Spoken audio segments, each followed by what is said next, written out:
और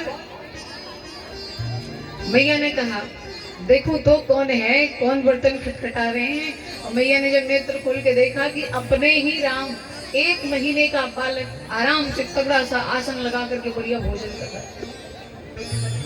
मैया दंग रह गई देख करके। 1 महीने का बालक खुद से उठ करके बैठ ना पाए और ये तो भोजन कर रहे हैं। मैया भागी भागी कमरे में आकर के देखी तो कमरे में पालने में राम जी सो रहे हैं। एक रूप से सो रहे हैं और दूसरे रूप से आकर के भोजन कर रहे हैं। मैया तो परेशान हो गई देख करके। और जब ज्यादा परेशान हो गई, यहाँ वहां दो बालक देखा, मति भ्रम मोर की आन विषेखा। ये मेरे बुद्धि का भ्रम है कि कुछ विशेष लीला हो रही है। तब भगवान ने अपना चतुर्भुज रूप दिखाया, विराट रूप भगवान ने दर्शन कराया। खूब सारे भगवान के हाथ मुंह पैर तो महाराज उस समय मैया को आश्चर्यचकित कर दिए थे। तब मैया ने कहा सरकार, जीवन में कभी कुछ भी करना पर मुझे ये वाला रूप मत दिखाना। ये विराट रूप आपका देख करके बड़ा हृदय धक धक होने लगता है। ये विराट रूप वही देखे जो ज्ञानी होंगे। हम तो भगत हैं, आपके सेवक हैं, हमें तो वही रूप अच्छा लगता है जब श्याम सलोने बन करके आप हमारे गोद में विराजते हो, हमें तभी अच्छे लगते हो। तो इस प्रकार से ठाकुर जी ने बहुत सारी लीलाएं की। हम लोगों ने कुछ लीलाओं की चर्चा कल करी थी। अब बाल लीला को प्रणाम करते हैं। ठाकुर जी पढ़ाई लिखाई तो कर ही लिए हैं और ताड़का का भी उद्धार करके ठाकुर जी बक्सर पहुंच गए। सिद्धाश्रम बक्सर आए। राम जी गुरुदेव से बोले, गुरुदेव हम जिस कार्य के लिए आए हैं वो कार्य प्रारंभ करिए, कार्य शुरू होना चाहिए, विलंब ना करिए। गुरुदेव ने कहा लाला हम तो यज्ञ करने के लिए आए हैं और यज्ञ करना होगा तो यज्ञ की सुरक्षा व्यवस्था बहुत टाइट करनी पड़ेगी, क्योंकि कहीं से भी अगर मारीच सुबाहु आ गए तो यज्ञ में विघ्न पहुंचेगा, यज्ञ नष्ट करने का प्रयास करेंगे। राम जी ने कहा गुरुदेव आपके आशीर्वाद से, आपकी कृपा से, आपके यज्ञ में अगर मैं हूं तो कोई समस्या आने वाली नहीं है। आप बस ठाकुर जी का नाम लेकर के प्रारंभ करो। और जब राम जी ने कहा कि गुरुदेव प्रारंभ करो, प्रात कहा मुनिसन रघुराई, निर्भय यज्ञ करो तो बुझाई। एकदम निर्भीक होकर के यज्ञ करिए, खूब यज्ञ करिए। और जब राम जी स्वयं कह रहे हो कि यज्ञ करो तो फिर काहे के लिए रुकना। और जो काम ठाकुर जी की इच्छा से होता है ना, उसे पूरा करने में ज्यादा दिमाग नहीं लगाना पड़ता, वो अपने आप होता चला जाता है। अभी मिश्रा जी कह रहे थे कल जब हम कथा करके गए तो कहने लगे दीदी जी आपकी कथा के बारे में जब कहा गया कि कनकेश्वरी जी आ रही हैं कथा सुनाने, तो हमने YouTube पर सर्च किया। YouTube पर देखा तो वहां दूसरी कोई कनकेश्वरी जी आ रही थी। वो एक लोग हैं जो गुजरात की हैं, वो गुजराती भाषा में बोलती है, बहुत उम्र दराज हो गई है। अब वो कथा सुना रही थी तो मिश्रा जी तो बड़े परेशान गए, बोले ये इनके लिए हम लोगों ने बुकिंग किया, ये आकर के अगर कथा सुनाएंगी तो हमारे गांव के बच्चे एक नहीं बैठेंगे। क्यों? क्योंकि इनकी तो भाषा ही लपेटे में नहीं आ रही, वो तो गुजराती बोल रही थी, तो कहाँ लपेटे में आएगा। लेकिन कहीं ना कहीं मन में ये चिंता अभी तक थी, जब तक हम लोग आ नहीं गए तब तक ये चिंता थी कि कथा कैसे होगी, क्या होगा, कैसे लोग होंगे, कैसे कलाकार लोग होंगे, बहुत सारी चिंताएं थी। क्योंकि आयोजक कमेटी को बहुत चिंताएं होती हैं। बहुत अच्छा होगा, लोग ताली बजाएंगे, बड़ाई करेंगे, उसे भूल जाएंगे, लेकिन एक कमी अगर रह जाए तो जीवन भर ताना सुनाएंगे कि फला कमेटी ने व्यवस्था किया था, ये कमी रह गई थी। तो चिंता तो जाहिर सी बात है।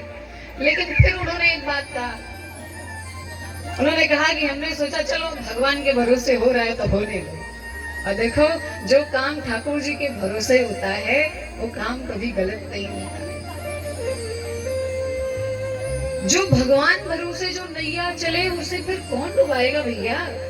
राम भरोसे जो नैया चल पड़ी है उसे डुबाने वाला कोई नहीं है, वो तो फिर किनारे लग करके ही मानेगी। और ठाकुर जी की कृपा तो देखिए, पहले दिन हम आए तो आप लोग इतने से थे,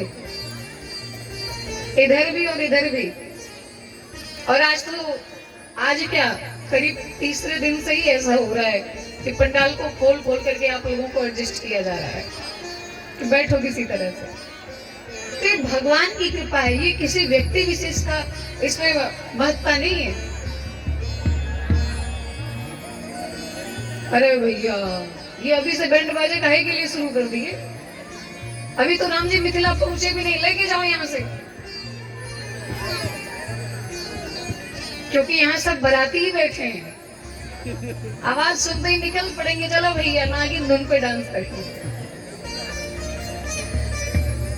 आप उनको मना करिए, वो भी लेकर के जाएं, जहां से बारात निकलेगी वहां लेकर जाएं। वाह, ये जो धुन आप सुन रहे हैं, इस धुन का इंतजार हर व्यक्ति को अपने जीवन में होता है कि कब बजे, और ये जिस दिन बज जाता है उसी दिन से जीवन का असली बाजा बजना शुरू होता है। देखो महाराज कहाँ सुनने वाले, अच्छा ये बताओ नेपाल वाले हैं कि भारत वाले हैं? सब यही के हैं, शायद वो हिंदी ना समझ रहे हो इसीलिए अपने धुन में लगे हुए हैं। अरे भैया अगर आवाज जा रही हो तो शांत हो जाओ, नहीं तो हमारे श्रोता फिर तुम्हारे और जोर से, थोड़ा और जोर से, अरे इतना जोर से बोलो कि अयोध्या तक आवाज जाए। पहले एकता लाओ, एक साथ बोलो जय श्री राम। बॉर्डर के पार भी नहीं गया, और जोर से जय श्री राम। शायद खुनवा तक पहुंच गया, और जोर से जय श्री राम। शायद बांसी तक गया, और जो खड़े अगर वो भी बोल दे तो शायद और आगे पहुंच जाए, और जोर से जय श्री राम। बस्ती तक गया, थोड़ा और मेहनत करें, जय श्री राम। गुरुदेव से कहा गुरुजी अब आप यज्ञ प्रारंभ करिए। यज्ञ प्रारंभ किया, अब गुरुदेव होम करने लागी मुनिझारी, आप रहे मठ की रखवारी। गुरुदेव तो स्वाहा स्वाहा प्रारंभ किए, और राम जी स्वयं हाथों में धनुष बाण लेकर के यज्ञ की रखवाली के लिए खड़े हो गए। और यज्ञ की रखवाली में जब राम जी हो तो फिर जाको राखे साइया हार सके ना को। सहाय धावा मुनि द्रोही, साधुओं का सबसे बड़ा जो विरोधी है, साधुओं का सबसे बड़ा जो द्रोही है, सनातन का सबसे बड़ा द्रोही मारीच निशाचरों की फौज को लेकर के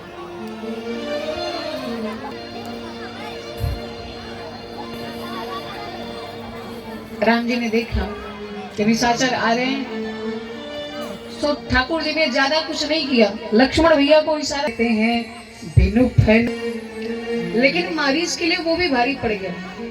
एक ही बाण में मारीच 100 योजन समुद्र पार जाकर के गिरा, और तब से मारीच भगवान का चेला बन गया। अच्छा भगवान ने मारा क्यों नहीं? सुबाहु को तो मार दिया पर मारीच को नहीं मारा, क्यों? क्योंकि कहते हैं कि जो सुबाहु है वो दोष का प्रतीक है, और जो मारीच है वो दुख का प्रतीक है। ठाकुर जी दोष को तो समाप्त कर देते हैं पर दुख को केवल दूर करते हैं, दुख को समाप्त नहीं करते। क्यों? क्योंकि व्यक्ति जब जीवन में फिर पाप करेगा तो फिर उसे दुख की प्राप्ति होगी। जाने अनजाने में अगर हम अपराध करते हैं तो ही हम बीमार पड़ते हैं। अगर आज हमें दवाई खानी पड़ रही है तो इसका मतलब है हमने जाने अनजाने में जरूर कोई अपराध किया हो। कोई भी दुख आता है तो वो हमारे कर्मों के अनुसार ही हमें प्राप्त होता है। बिना कर्मों के आप कभी दुख और सुख प्राप्त नहीं कर सकते। तो महाराज राम जी ने उद्धार किया निशाचरों का। अब गुरुदेव कुटिया से बाहर निकले, यज्ञशाला से बाहर आए और राम जी को खूब धन्यवाद दिए। लाला तुम्हारी सर्वत्र विजय होवे, तुम चिरंजीवी हो। युगों युगों तक तुम्हारे गुणों को गाया जाए। लाला मेरा खूब आशीर्वाद है तुम्हारे लिए। राम जी ने कहा गुरुदेव अब तो यज्ञ पूरी होगी, और जब यज्ञ पूरी होगी तो अब घर चलें, अयोध्या चलें, क्योंकि राम जी को अयोध्या बड़ी अच्छी लगती है। राम जी अयोध्या से दूर नहीं रहना चाहते, लेकिन अभी धनुष यज्ञ बाकी रह गया। तो मिथिला से न्योता आया है, जनक जी महाराज ने निमंत्रण भेजा है। अब लक्ष्मण जी सोचे हमारे लिए थोड़ी, हमारे लिए आता था। गुरुदेव ने कहा मेरे लिए आया है ना, तो गुरु जी के साथ चलो आराम से। वहां कोई ऐसी बात नहीं होगी कि बिना बुलाए आ गए, क्योंकि तुम गुरु जी के साथ जा रहे, गुरु जी लेकर के जा रहे। सो महाराज गुरुदेव लेकर के चले और राम जी चला। महाराज अब राम जी चले, जनकपुर की यात्रा प्रारंभ किए। आगे राम जी जा ही रहे थे, तब तक एक आश्रम देखा। आश्रम एक दीक मग माही, खगमृग जीव जंतु तहलाए। एक आश्रम देखा राम जी ने, और बड़ा शांत आश्रम, कोई पशु पक्षी कोई जीव जंतु वहां पर नहीं था। अब राम जी ने कहा दिव्य आश्रम देख करके ऐसा लग रहा है कि किसी जमाने में ये बहुत बड़ा गुरुकुल रहा होगा। इसकी बनावट को देख करके ऐसा लग रहा है कि कभी यहाँ पर विद्यालय चल रहा होगा।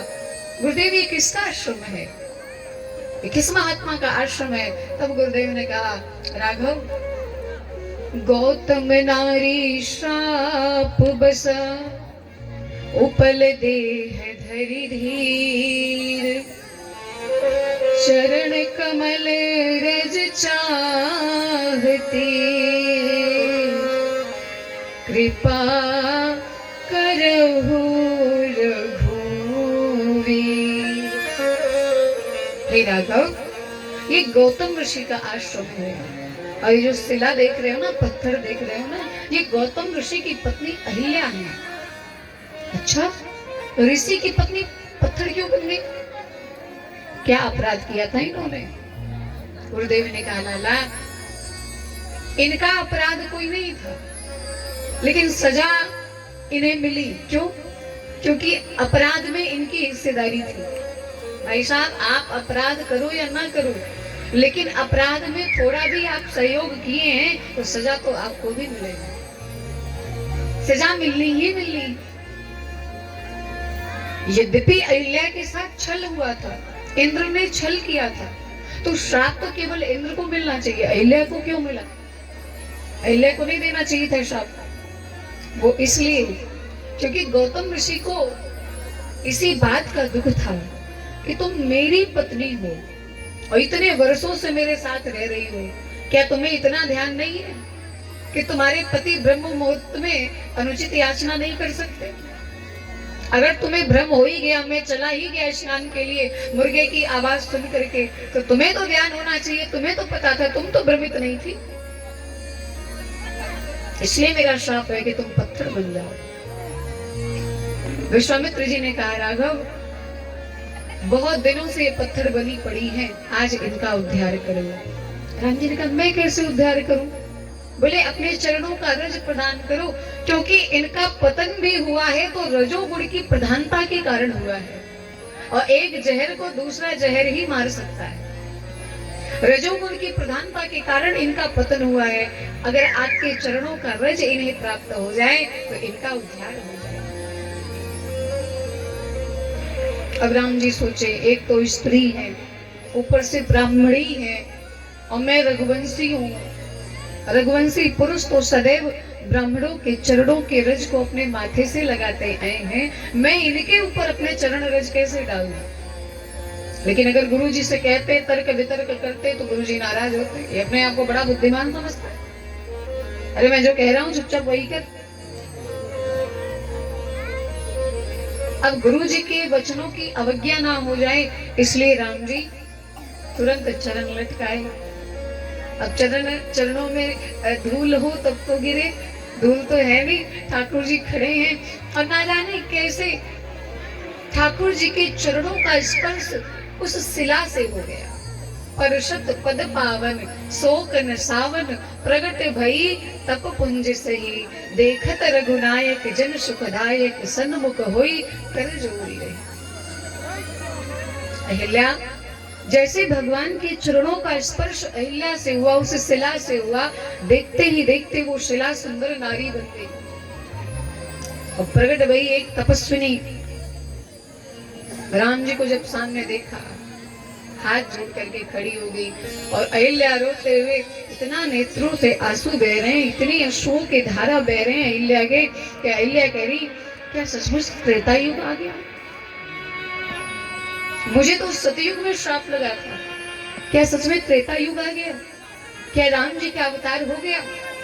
क्योंकि बिना उनके आगमन के मुझ अभागन पर कृपा करने वाला कोई है ही नहीं। क्या सच में राघव आ गए? धीरज मन कीन्हा प्रभु कबू चीन्हा। जब मन में धीरज धारण किया तब भगवान को पहचाना, और जब भगवान को पहचाना, राघव को देखा, आंसुओं ने थोड़ी सी जगह छोड़ी आंखों में देखने के लिए, तब राम जी को पहचाना। हाथ जोड़ करके बारंबार चरणों में गिर पड़ी, बारंबार त्राहि माम कहते हुए राम जी के चरणों में गिर पड़ी। राम जी ने कहा, क्या हुआ, क्यों रो रही हो? रोने का कारण क्या है? अरे अब तो आपका दुख दूर हो गया, तुम जो कहो वो करूं, बताओ तुम्हें क्या चाहिए? देवी, आप जो मांगेंगी हम आपको देंगे। बहुत बड़ी सजा मुझे मिली है, लेकिन आज आपको देख करके लग रहा है कि मेरे पति ने मुझे दंड नहीं दिया था, मुझे आशीर्वाद दिया था।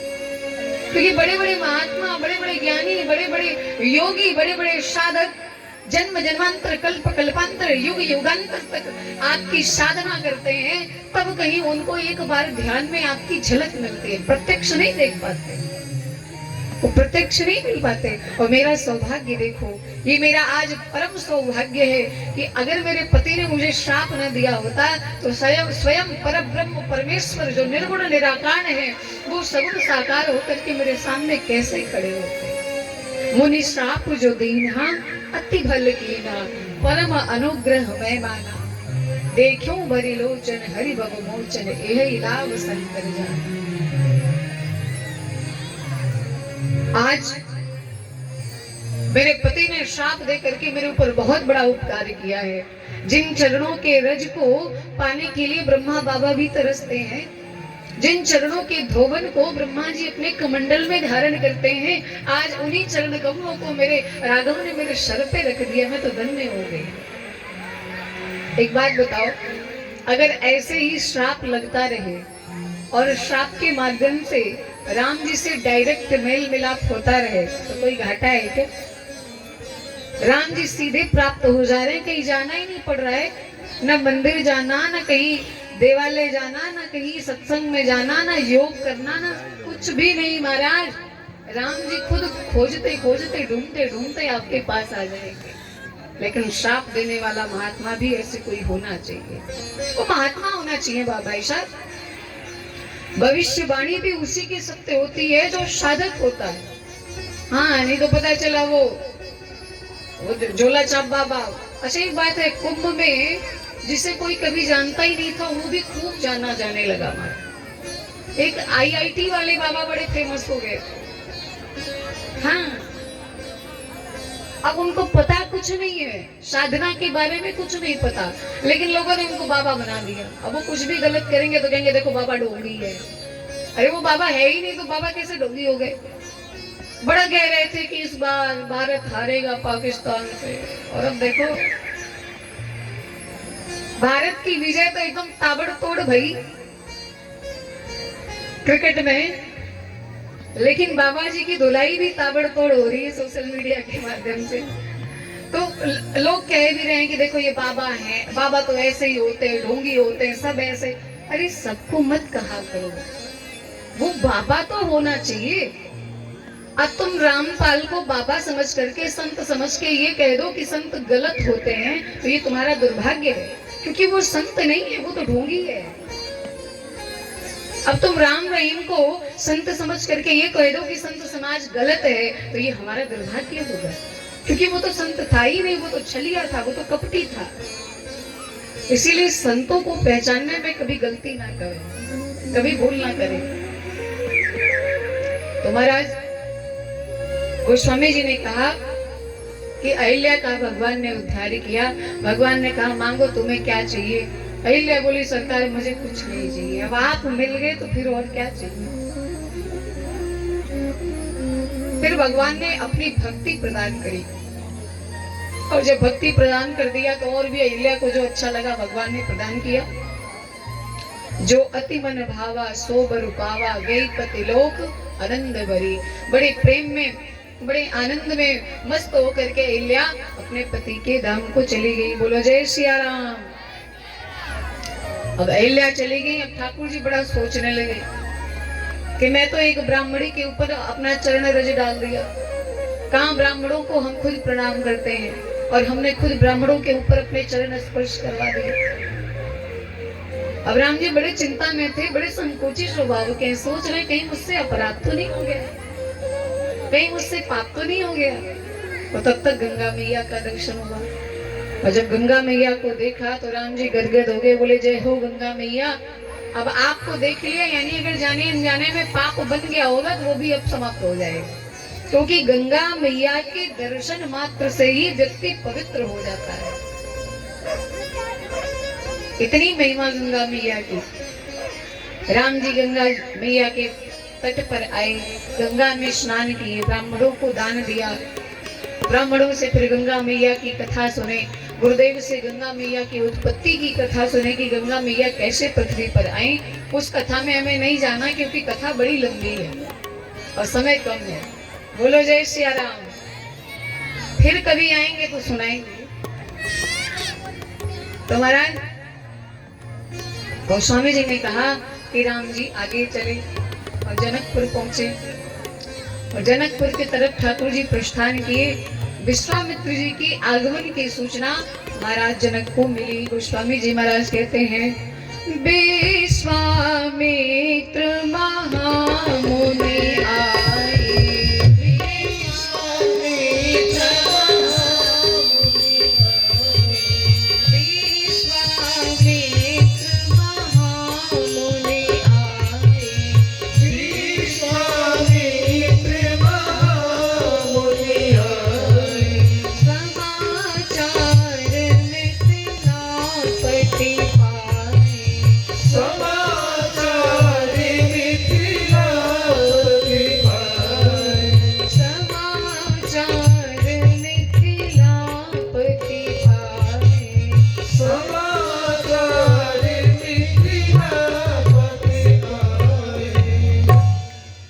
विश्वामित्र जी का आगमन हुआ। थोड़ा थोड़ा अब भैया थोड़ी बढ़ा दे भैया। और राम जी जब तक जनक जी आ रहे थे विश्वामित्र जी से मिलने के लिए, तब तक राम जी चले गए आम का बगीचा में। गुरुदेव ने कहा बच्चों तुम लोग जाओ घूमो टहलो, ऐसे ही आनंद करो, तब तक हम जनक जी से मिल लेते। और जब तक जनक जी आए, जनक जी आके बैठे, तब तक राम जी भी आ गए। इधर कुशल प्रश्न हो ही रहा था। बहुत आवाज बड़ी देर तक देखते रह गए। इतना देर तक देखे, बहुत ज्ञान लगाए कि इतना सुंदर कोई कैसे हो सकता है। और ये नहीं कि बड़े गोरे हैं तो बड़े सुंदर दिख रहे हैं, सांवले हैं, और सांवले होते भी इतने सुंदर कि जनक जी जो विदेह कहलाते हैं, जिनका नाम ही विदेह। किनृप कुल पालक, ये कोई राजकुमार है या मुनि कुमार है? वशिष्ठ विश्वामित्र जी ने कहा आपको क्या लगता है? बोले देखने से तो राजकुमार लग रहे हैं, लेकिन बाबा जी के साथ आए इसलिए मुनि कुमार कहलाए। और बाबा जी आपके तो बाल बच्चे हैं नहीं, ये कौन है, कहाँ से आए हैं?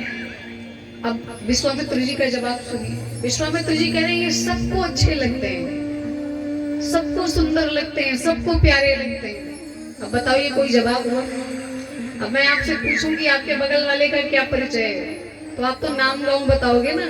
आप उल्टा ये कहो कि ये सबको अच्छे लगते हैं, ये कोई जवाब हुआ? जनक जी भी सोचेंगे अरे हम सुंदरता नहीं पूछ रहे, हम प्यारे होने की बात नहीं पूछ रहे, हम तो ये पूछ रहे हैं कि ये हैं कौन, कहां से आए हैं। तब राम जी मुस्कुराकर इशारा किए, गुरुजी वहां का परिचय मत बताइए, यहाँ का परिचय बताइए। अभी वर्तमान में मैं कहाँ हूँ, कौन हूँ, किसके घर से आया हूँ, ये बताओ। तब कहा कि अयोध्या के राजा चक्रवर्ती सम्राट महाराज दशरथ के दोनों पुत्र हैं। अच्छा, तो आपके साथ क्या कर रहे हैं?